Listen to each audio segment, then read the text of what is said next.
EA has a massive amount of intellectual property, a massive amount of games that they are not necessarily doing things with. Some of these games are pretty big. Mass Effect, hasn't really had a recent entry in a hot minute. I would have said for a while Dragon Age would probably fit in that. Of course, a new Dragon Age game just came out. But there are all of these different games that Dead Space that are under EA. What happens to those games that are not the Battlefields, are not the EA Sports titles when this purchase goes through? Because we'll get into it a little bit, but it seems like one of the biggest reasons that this purchase was made was as a mechanism to help launder and whitewash the Saudi Arabian state, government, etc., by continuing to just buy cultural relevance.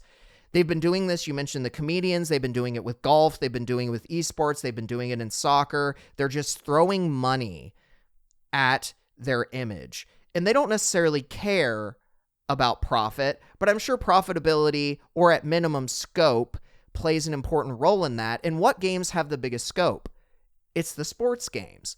And the sports games also cleanly tie in with the sports investments that they already have, like I said, in golf and soccer, etc. So it's an interesting situation for these games that aren't as lucrative or as influential as FIFA. Well, I guess it's EA Soccer now, or EA FC EA Sports now. FC. Yeah, exactly. They really could come up with a better name, I think, than that. But yeah, I mean, so the core and the Bellular video that we sourced for this does actually do a pretty good job of making not the argument, but like looking at this situation a little bit more holistically. Most of the other angles that I've heard take on sort of the IP side of this deal tend to start and stop with, I'm scared about BioWare. What happens to BioWare? And I think that is a very good question, because BioWare is, I don't know if canary in the coal mine is quite the right term here, but it is the most visible version, like the most visible example of what we're sort of talking about, right? It is almost beyond question that the main reason EA as an entity was purchased by this consortium of people. And I know I have an affectation that I'm putting on there every time I say that, but it is just really fun. So bear with me on that. The main reason that this consortium almost certainly purchased this whole entity is for the cultural cachet carried by the heavy hitters, the whales in EA's library. You've got your sports, you've got your Battlefield, to a lesser degree you have your Apex Legends, and all of those various different things. The studios that make those are almost certainly safe to some degree. I'm sure that they're not going to be immune to, optimization and the intrusion of AI on the creative process, but those are the cash cow and the thing with the most cultural relevance globally. And like you said, Zach, they tie in nicely to the esports and general sports investments that Saudi Arabia has been making in the past. So those ones are almost certainly going to be receiving the majority of the investment moving forward, because they're already the ones with the strongest foothold in a global culture. What happens to... I mean, EA has not exactly been a good steward of Dead Space. But I think that goes without saying. But, Dead Space is another fascinating example, and I think BioWare will almost certainly be something that I talk about in moderate length here momentarily, because it ties into both the financial incentives and the political incentives in a way that I don't think Dead Space necessarily does. But to discuss the financial side as it regards Dead Space momentarily, Dead Space was not exactly EA's favorite IP, because it never really hit the high mark that they were hoping for in terms of, actual sales. It has a lot of cultural cachet amongst, as they'd say, capital G gamers, people who enjoy single-player narrative horror experiences. and it has been influential across multiple generations, and the remake did pretty well.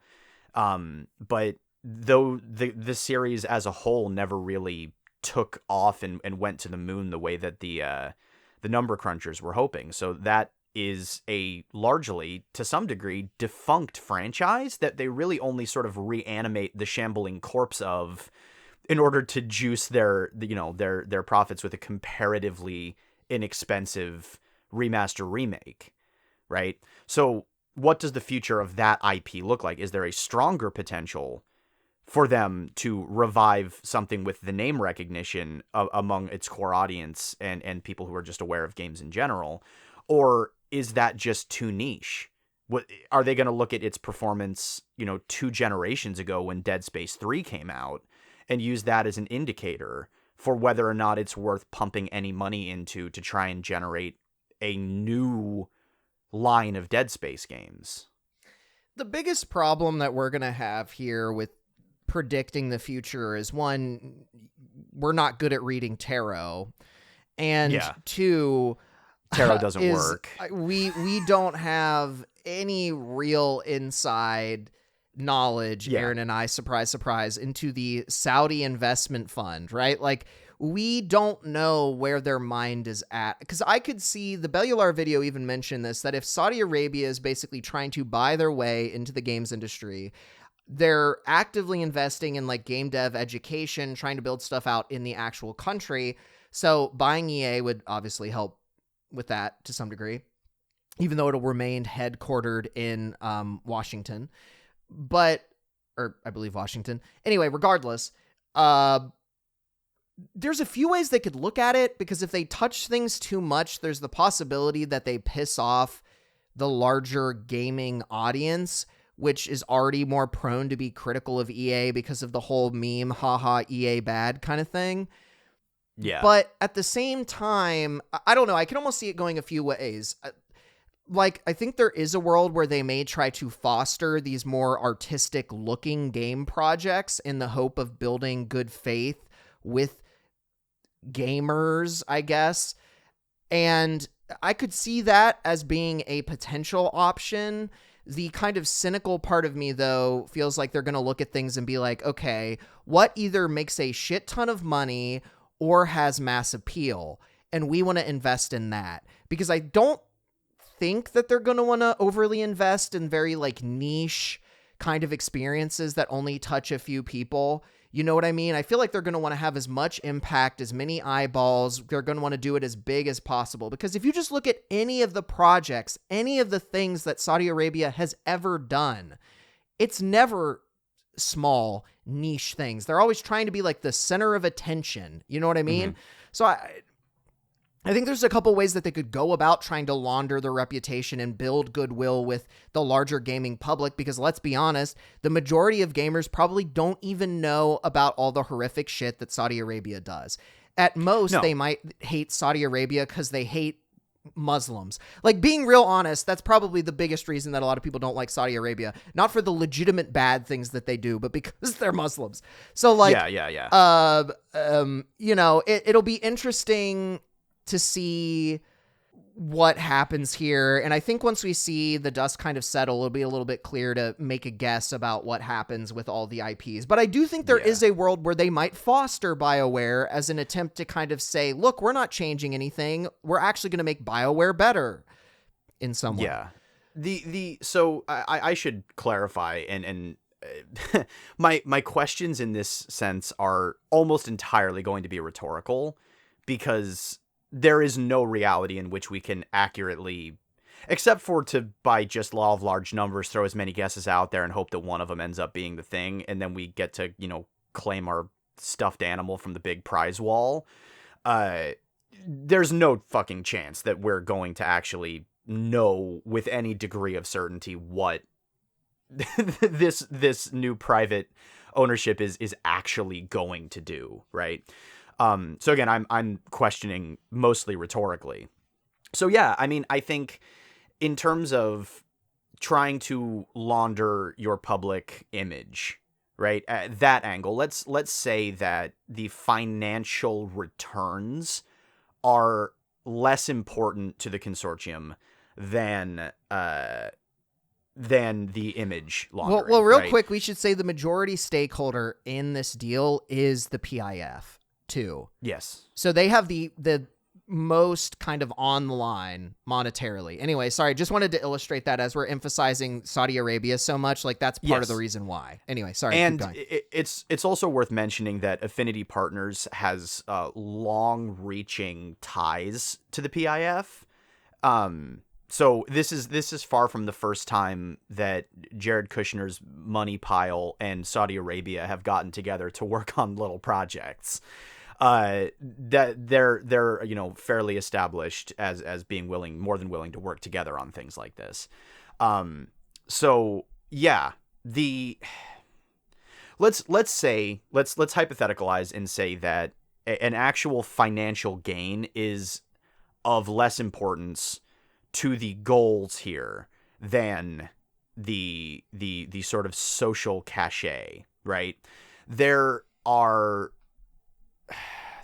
become so many questions blossom out of questions, because yes, there is absolutely a reality in which you look at the dedicated fan base for games like the ones that BioWare has historically made, right? Which are rich in character, rich in lore, and generally bastions of representation, especially for LGBTQ plus communities. These that is one of the hallmarks of the BioWare game, and probably got Veilguard into a fair amount of trouble most recently because the political climate has shifted so far to the right. The level of representation that those games tend to strive for is something that resonates with a huge portion of the gaming population. And it's something that it seems, by all accounts, is important to the people who work at BioWare. Now, that specifically does not align with the Saudi Arabian government's literal legal views on homosexuality or transgenderism as a baseline, right? Those constitute a great many of that government's human rights violations. Will they be comfortable shelving what they perceive to be their morals in order to fund LGBTQ plus friendly games just to convince people that they are friendly to LGBTQ plus people? That is an interesting question to me. I do not know the answer to it. And my gut feeling is that they're fine with it, because I think there's too much money for them to not buy into it. You know what I mean? Because corporations don't truly give a crap anywhere, but they'll, maliciously, or not maliciously, but like disingenuinely buy into stuff to say they're an ally or look good or whatever the fuck. You don't have to look that much further than like the exceptionally minimal gay representation in MCU movies that gets put in just enough minimal volume that it can be completely stripped out and no plot important details are changed, so that they can still release the movie to extraordinary numbers in China, right? They obviously don't actually care.